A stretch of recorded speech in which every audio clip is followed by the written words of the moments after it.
പാകിസ്ഥാനെ അക്ഷരാർത്ഥത്തിൽ വിറപ്പിക്കുകയാണ് ബലൂച്ച് വിമോചന സേന. പതിറ്റാണ്ടുകൾ നീണ്ട സംഘർഷത്തിനൊടുവിൽ ലോകശ്രദ്ധയാകർഷിക്കുന്ന ഒരു ട്രെയിൻ ഹൈജാക്ക് വരെ നടത്താൻ കഴിയുന്ന സായുധ സേനയായി BLA മാറി. സാമ്പത്തിക പ്രതിസന്ധി അടക്കം വിവിധ പ്രശ്നങ്ങൾ നേരിടുന്നതിനിടെ പാകിസ്ഥാൻ പിളരുമോ എന്ന ആശങ്കയും കടുക്കുകയാണ്.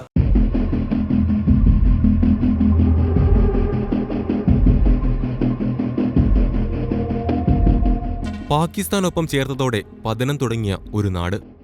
വിസ്തൃതിയിൽ പാകിസ്ഥാനിലെ ഏറ്റവും വലിയ പ്രവിശ്യ. ദാരിദ്ര്യത്തിന്റെ കാര്യത്തിലും ഒന്നാം സ്ഥാനത്ത് തന്നെ. പ്രകൃതി കനിഞ്ഞനുഗ്രഹിച്ച അപൂർവം ധാതുക്കളുടെയും എണ്ണയുടെയും ശേഖരമുള്ള പ്രദേശമാണ് ബലൂചിസ്ഥാൻ. പക്ഷേ അതിൻ്റെയൊന്നും പ്രയോജനം ലഭിക്കാത്ത ഒരു ജനതയാണ് ഇവിടെയുള്ളത്. ഇക്കാരണം തന്നെയാണ് ആക്രമണങ്ങളിലേക്ക് ആ ജനതയെ നയിക്കുന്നതും. ബലൂചിസ്ഥാനിലെ സാമ്പത്തിക പിന്നോക്കാവസ്ഥയ്ക്ക് കാരണം പാകിസ്ഥാനിലെ കേന്ദ്ര സർക്കാരാണെന്നാണ് ബലൂചിസ്ഥാൻ ജനത എക്കാലവും ആരോപിക്കുന്നത്. പതിറ്റാണ്ടുകളായി പാകിസ്ഥാന്റെ ഏറ്റവും വലിയ സുരക്ഷാ തലവേദനയായി നിലകൊള്ളുകയാണ് ബലൂചിസ്ഥാൻ. 1948-ൽ പാകിസ്ഥാൻ ബലമായി കൈവശപ്പെടുത്തിയത് മുതൽ ബലോച്ച് വിഘടനവാദം പല ഘട്ടങ്ങളിലൂടെ കടന്നുപോയിട്ടുണ്ട്. പതിറ്റാണ്ടുകളായി സായുധ കലാപത്തിൽ ഏർപ്പെട്ടിരിക്കുന്ന ഒരു സായുധ സംഘമാണ് ബലോച്ച് വിമോചന സേന.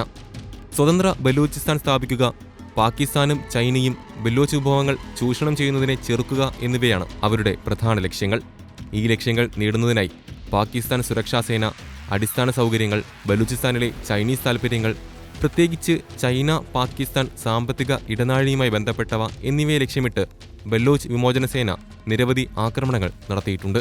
അതിൽ ഏറ്റവും ഒടുവിലത്തേതാണ് ജാഫർ എക്സ്പ്രസ് ട്രെയിൻ തട്ടിയെടുത്ത് യാത്രക്കാരെ ബന്ദികളാക്കിയത്. ലോകശ്രദ്ധയാകർഷിക്കുന്ന തരത്തിലുള്ള ആക്രമണമാണ് BLA നടത്തിയ ട്രെയിൻ ഹൈജാക്ക്.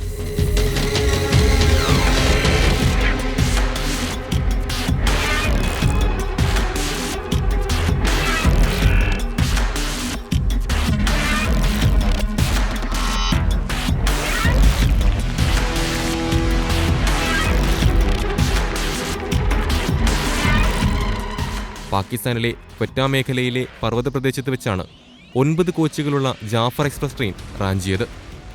400-ലധികം യാത്രക്കാരെ ബന്ദികളാക്കിയ ബലോച്ച് വിമോചന സേന പിന്നീട് സ്ത്രീകളെയും കുട്ടികളെയും വിട്ടയച്ചു. ബന്ദികളിൽ ഭൂരിഭാഗവും പാകിസ്ഥാൻ സൈന്യത്തിലെയും പോലീസ് സേനയിലെയും ഉദ്യോഗസ്ഥരായിരുന്നു.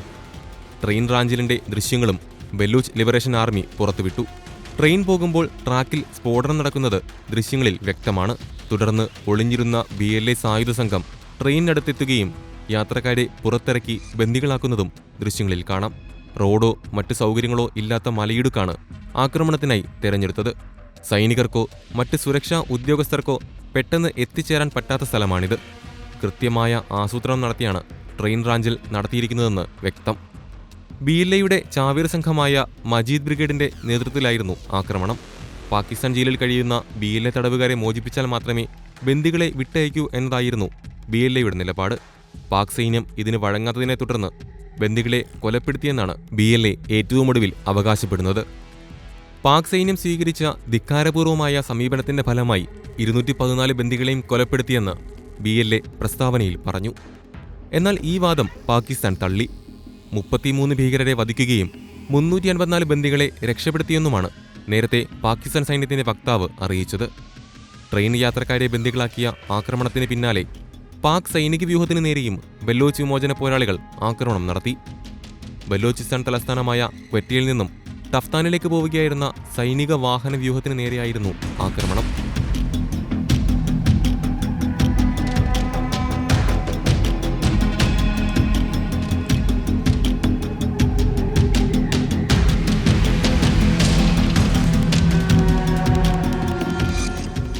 സംഭവത്തിൽ 7 സൈനികർ കൊല്ലപ്പെട്ടെന്നും 21 പേർക്ക് പരിക്കേറ്റെന്നുമാണ് പാകിസ്ഥാൻ ഔദ്യോഗികമായി സ്ഥിരീകരിച്ചിരിക്കുന്നത്.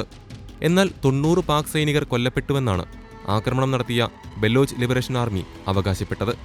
BLAയുടെ ചാവേർ സംഘമായ മജീദ് ബ്രിഗേഡാണ് ഈ ആക്രമണവും നടത്തിയത്. 8 ബസ്സുകളിലായാണ് സൈനികർ യാത്ര ചെയ്തിരുന്നത്. വാഹനവ്യൂഹത്തിലേക്ക് സ്ഫോടക വസ്തുക്കൾ നിറച്ച മറ്റൊരു വാഹനം ഇടിച്ചു കയറ്റുകയായിരുന്നു. സ്ഫോടനത്തിൽ ഒരു വാഹനം പൂർണ്ണമായും തകർന്നു. മറ്റൊരു വാഹനത്തിന് നേരെ റോക്കറ്റ് പ്രൊപ്പൽഡ് ഗ്രനേഡ് ഉപയോഗിച്ചുവെന്നാണ് പാക് സൈന്യം പറയുന്നത്. ഇതിനു പുറമെ വെടിവെപ്പും നടന്നതായാണ് റിപ്പോർട്ടുകൾ. പാകിസ്ഥാനിൽ നിന്നും ബലൂചിസ്ഥാനെ സ്വതന്ത്രമാക്കണമെന്ന ആവശ്യവുമായാണ് Baloch liberation army, Balochistan liberation front തുടങ്ങിയ വിമത സംഘടനകൾ ഭരണകൂടത്തിനെതിരെ പോരാട്ടം നടത്തുന്നത്. പതിറ്റാണ്ടുകളായി പാകിസ്ഥാൻ സർക്കാരിനെ ലക്ഷ്യം വയ്ക്കുന്ന നിരവധി ഗ്രൂപ്പുകളിൽ ഒന്നാണ് ബെലോച്ച് ലിബറേഷൻ ആർമി എന്ന BLA. സ്വതന്ത്ര ബലൂചിസ്ഥാൻ എന്ന ആവശ്യമുയർത്തി 1970 മുതൽ ഇവരുടെ പ്രതിഷേധം രാജ്യത്ത് ശക്തമാണ്. പക്ഷേ അന്നു മുതൽ തന്നെ ഇവരുടെ എല്ലാ ശ്രമങ്ങളെയും പാക് സേന അടിച്ചമർത്തിയിരുന്നു. വിമോചന പോരാളികൾ അക്രമത്തിന് പുതിയ തന്ത്രങ്ങൾ ആവിഷ്കരിച്ചതോടെ സൈന്യത്തിന്റെ ഭാഗത്ത് ആളപായത്തിന്റെ തോതും വർദ്ധിച്ചു. ഇതിന്റെ തുടർച്ചയായാണ് ജാഫർ എക്സ്പ്രസ് റാഞ്ചൽ. ചെറിയ തോതിലുള്ള ആക്രമണങ്ങളിൽ നിന്നും വലിയ തോതിലുള്ള പ്രവർത്തനങ്ങൾ നടത്താൻ BLAക്ക് കഴിയുന്നുവെന്നത് ആശങ്കയോടെയാണ് പാകിസ്ഥാൻ സർക്കാർ നോക്കിക്കാണുന്നത്. പാകിസ്ഥാന്റെയും ഇറാന്റെയും അതിർത്തിയിലാണ് ബലൂചിസ്ഥാൻ പ്രവിശ്യ. പാകിസ്ഥാനിലെ ബലൂച്ചി അധിവാസ പ്രദേശമാണ് ബലൂചിസ്ഥാൻ. ഔദ്യോഗികമായി 1948 ബലൂചിസ്ഥാൻ പാകിസ്ഥാന്റെ ഭാഗമായത്. എന്നാൽ പാകിസ്ഥാൻ എന്നും അവരെ അകറ്റി നിർത്തുന്ന സാഹചര്യമാണ് ഉണ്ടായിരുന്നത്. വിഭജനകാലത്ത് ഇന്ത്യയിൽ ചേരാനായിരുന്നു ഒരു വിഭാഗം ബലൂച്ചികളുടെ ആഗ്രഹം. എന്നാൽ സ്വതന്ത്ര ബലൂചിസ്ഥാൻ എന്നതായിരുന്നു അന്നത്തെ പൊതുവികാരം. പാകിസ്ഥാന്റെ ഒപ്പം ചേരാതെ സ്വതന്ത്രമായി നിന്നവരെ മുഹമ്മദ് അലി ജിന്ന സർക്കാർ സൈനിക നടപടിയിലൂടെ പിടിച്ചെടുക്കുകയായിരുന്നു. ഒട്ടും താൽപ്പര്യമില്ലാതെ അവർ പാകിസ്ഥാൻ പൗരന്മാരായി മാറി. ധാരാളം ഹിന്ദുമത വിശ്വാസികളും ക്ഷേത്രങ്ങളുമുള്ള ഇവർ പാകിസ്ഥാനിൽ ഇപ്പോഴും സന്തുഷ്ടരല്ല എന്നതാണ് വാസ്തവം. 1948 പാകിസ്ഥാന്റെ ഭാഗമായെങ്കിലും ബലൂചിസ്ഥാന് പ്രവിശ്യാ പദവി കിട്ടുന്നത് 1970 മാത്രമാണ്. ഇതിന് പിന്നാലെ 1973-77 കാലഘട്ടത്തിലാണ് അവിടെ സ്വാതന്ത്ര്യത്തിനായുള്ള പോരാട്ടം ശക്തമായത്. പാകിസ്ഥാനിൽ ചേരാനുള്ള ഉടമ്പടി ഒപ്പിട്ടതിന് തൊട്ടുപിന്നാലെ പ്രതിഷേധം ആരംഭിച്ചു. ആ പ്രതിഷേധങ്ങളാണ് ഇപ്പോഴും തുടരുന്നത്. ബലൂചികളുടെ സ്വാതന്ത്ര്യ പോരാട്ടങ്ങളെ നിഷ്ഠൂരമായ രീതിയിലാണ് പാകിസ്ഥാൻ നേരിടുന്നത്. വിമോചന പോരാളികളെ പിടിച്ചുകൊണ്ടുപോയി ക്രൂരമായി പീഡിപ്പിക്കുകയും കൊലപ്പെടുത്തുകയും ചെയ്തു. ഇങ്ങനെ 10,000 പേരാണ് കൊല്ലപ്പെട്ടിട്ടുള്ളത്. ചൈനയോടുള്ള പാകിസ്ഥാന്റെ ബന്ധത്തിനും BLA എക്കാലവും എതിരാണ്. ബലൂച്ച് മേഖലയിലൂടെ ഇരു രാജ്യങ്ങളും ചേർന്ന് നടത്തുന്ന എക്കണോമിക് കോറിഡോർ പദ്ധതികളെ BLA ശക്തമായി എതിർക്കുന്നു. ധാതുസമ്പത്ത് ചൂഷണം ചെയ്യുന്നത് വർദ്ധിക്കുമെന്ന ആശങ്ക തന്നെയാണ് ഇവരെ ഇതിന് എതിരാക്കുന്നത്. അതുകൊണ്ട് തന്നെ പദ്ധതിയുമായി ബന്ധപ്പെട്ട ചൈനീസ് പൗരന്മാർക്കെതിരെ BLA ആവർത്തിച്ച് ആക്രമണങ്ങൾ നടത്തുന്നു.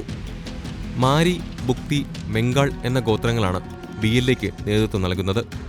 സാമ്പത്തിക പ്രതിസന്ധിയും ആഭ്യന്തര സംഘർഷങ്ങളും തുടങ്ങി വിവിധ പ്രശ്നങ്ങളെ അഭിമുഖീകരിക്കുന്ന പാകിസ്ഥാനിൽ പാക് സർക്കാർ നേരിടുന്ന മറ്റൊരു പ്രധാന വെല്ലുവിളിയാണ് ഇന്ന് ബലൂചിസ്ഥാൻ വിഘടനവാദം. ബലൂചിസ്ഥാനിൽ വർഷങ്ങളായി BLA ആക്രമണം നടത്തുന്നുണ്ട്. 2024 നവംബറിൽ ക്വറ്റ റെയിൽവേ സ്റ്റേഷനിൽ BLA നടത്തിയ ചാവേർ ആക്രമണത്തിൽ 26 പേർ കൊല്ലപ്പെട്ടിരുന്നു. അതിനിടെ ഖൈബർ പക്തൂൺഖയിലെ മസ്ജിദിൽ വെള്ളിയാഴ്ച നിസ്കാരത്തിനിടെ സ്ഫോടനമുണ്ടായി. സൗത്ത് വസീറിസ്ഥാനിലെ പള്ളിയിലാണ് റംസാൻ പ്രാർത്ഥനയ്ക്കിടെ സ്ഫോടനമുണ്ടായത്. ആക്രമണത്തിൽ മൗലാന അബ്ദുള്ള നദീമിനടക്കം 3 പേർക്ക് ഗുരുതരമായി പരിക്കേറ്റു. വെള്ളിയാഴ്ച ഉച്ചയ്ക്ക് 1:45 മൗലാന അബ്ദുൽ അസീസ് പള്ളിയിലാണ് സ്ഫോടനം നടന്നത്. IED സ്ഫോടനമായിരുന്നുവെന്നും പരിക്കേറ്റ 3 പേരെ ജില്ലാ ആശുപത്രിയിൽ പ്രവേശിപ്പിച്ചുവെന്നും പോലീസ് പറയുന്നു.